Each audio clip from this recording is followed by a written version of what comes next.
Hey friends, Hattie from Honeybee Stampers here, just hopping on for a quick little tip for you guys today.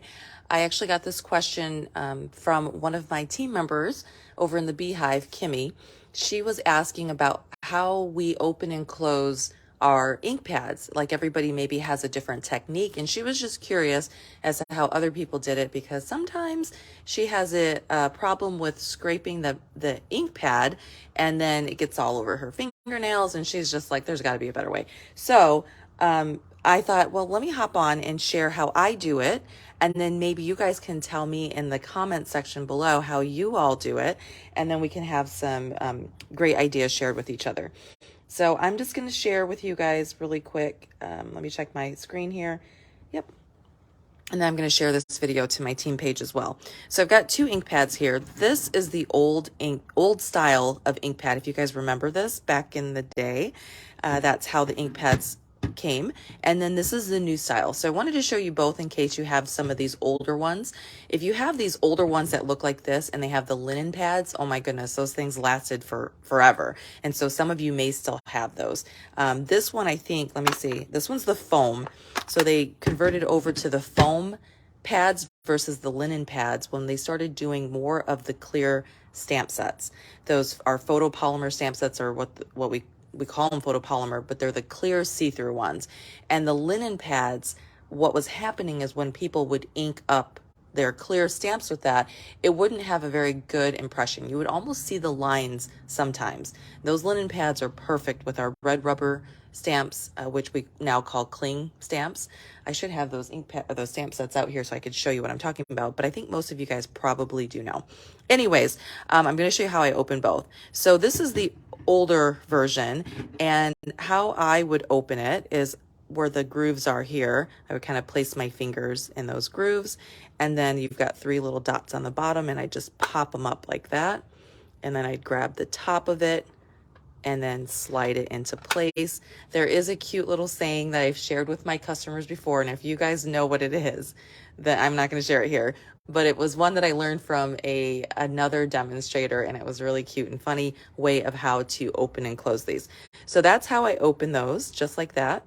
And then to close it, I would put my thumb right here on this piece, and then I'd place my two fingers right in this well here.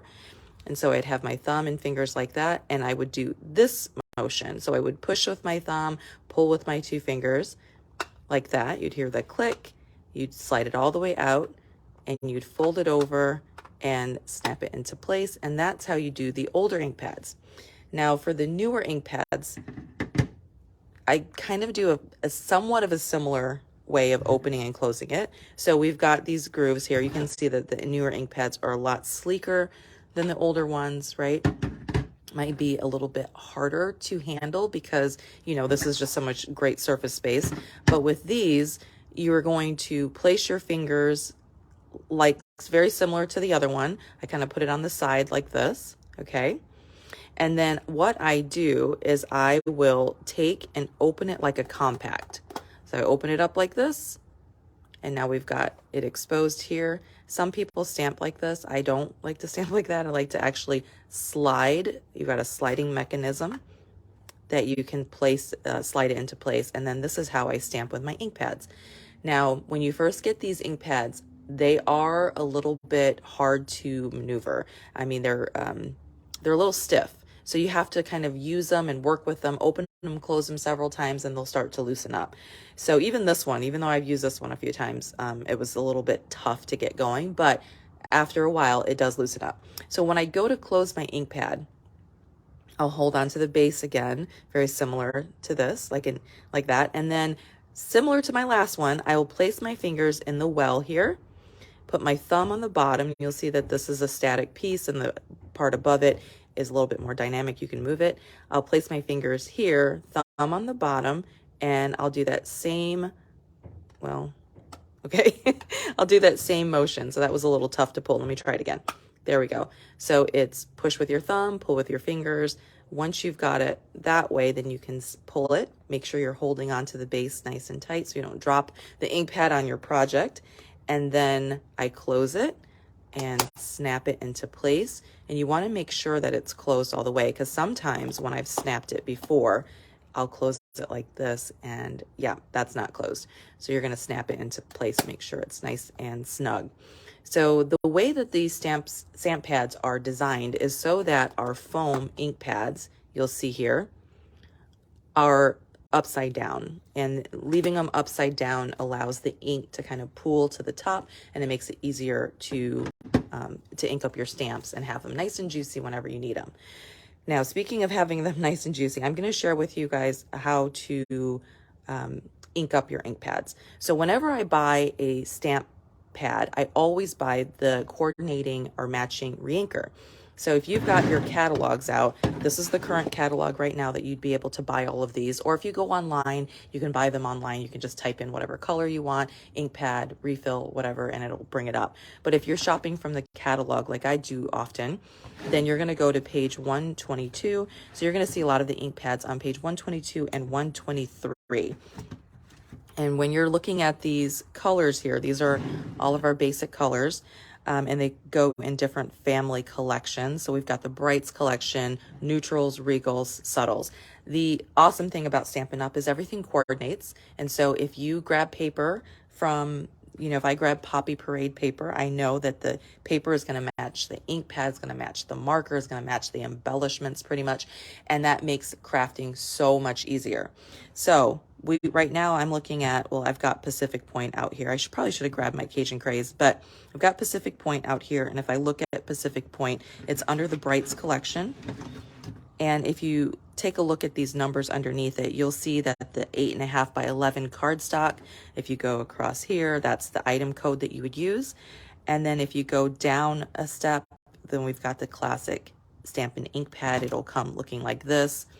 The one I'm going to show you is the older model. And then you would, it's $8, and you would kind of drag your finger across and you'd see that's the item code for that. And then the refills are only $4. Please invest in those refills. It'll save your investment of the ink pad, because once these start to go a little bit dry, you're going to be able to refill them over and over again. And then there's so many techniques that you can use with our reinkers as well. Okay, so I'm going to just show you on this old pad. Let me open it up here. So the foam on this old pad is actually the same as the foam on our new ones. Okay. And so I do the same thing. So I take our reinker, which is Pacific Point here, and I shake it up really well. And then I drop a few drops on the ink pad itself, like that. Okay. And you'll see that it's kind of sitting on top of the ink pad. Takes a minute to absorb. I'll go in with my spoon and just kind of move the ink across the ink pad so that it's evenly distributed. When it's sitting on top of the ink pad like it did, it took a little while for it to absorb into the ink pad. That lets me know that this ink pad is actually pretty juicy. If I drop some ink on top of it and it just slurps it right up, that noise probably grossed some of you out, sorry. But if it just slurps it right up, then that ink pad needed a re-inking. Okay, so I take a spoon. You can of course use your bone folder. I know some people have a dedicated bone folder that they use. Let me see if I have one on my, I thought I had one on my table, but I don't use a bone folder because the staining of it would drive me nuts, but I know people that use it. So you can use a bone folder. I think a plastic spoon works perfectly. And then all you have to do is either take a baby wipe, or you can grab one of our chamois and just wipe off the excess ink. There you go. And I just sit this in a cup next to my ink pads to dry so that I can use it over and over again. So now that ink pad is pretty much re-inked, and then I can move on and continue to stamp and have these gorgeous images come through. So one of the other tips I wanted to mention about our ink pads is that when you get the ink pad, and if you flip it over, you're going to see this sticker on the back of it. You can lift the sticker up from right here if you wanted to do it that way, and it's going to show you all of these little tabs. I've already taken off this tab because it was in English, and it says Cajun Craze. So I placed that right there on the front of my ink pad. People do it differently. It's completely up to you. You can place it back here if you wanted to. But the great thing is they've got them in other languages, and I still would use those other languages for other things too. So at the bottom is going to be a completely blank one. I love that they've done this. So when I open up my ink pad, you'll see I place that blank one with the color at the very bottom. So if my ink pads are all open and I have several open on the table or something, I can actually really quickly reference which ink pad I'm using. So there's that little tip. And then if you don't want these to go to waste, you can open them up. You can pull off another, like I said, you can pull it off like this if you wanted to. You could take your pick tool and kind of pull off the edge of one and lift it like that, right? And what you can do is you can label other things. So I'm going to pull this off for a second and say I wanted to put this on, we'll use this. Okay, so this color doesn't look that strong, but it might give me, oopsie, a little tip as to what color is on here. Maybe I might want to put a little white behind that. But anyways, you guys get the idea. So feel free to use the rest of the stickers to label anything else that you've got that you'd like to be able to recognize as that color right away. So I wanted to share how I open those. My fingers never get, most of the time, never get in the way of the ink pad, right? I just kind of slide it into place, and when I open it back up, I pull it and click it, and that's it. So hopefully that was helpful. I figured if she had that question, maybe other people did as well. And so I hope that was a helpful tip for you guys. Let me know in the comment section what you guys do and what technique you use to open and close your ink pads, and I would love to read them. All right, have a great day, you guys. Bye-bye.